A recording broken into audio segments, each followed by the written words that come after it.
if you want a shortcut to your projects folder, open up the CX File Explorer app,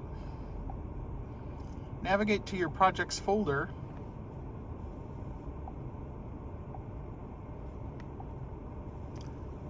highlight that project, go down to the three dots, settings, and add to home screen. All that does is it gives you the option to add it to the home screen. Now, when you hit click and hold,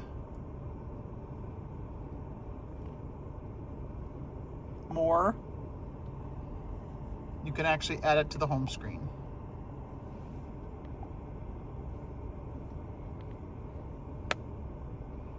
So now over here on page 2, you have it. Jiggle your stylus, drag it to the main screen. Now you have a shortcut to your projects folder directly on your desktop.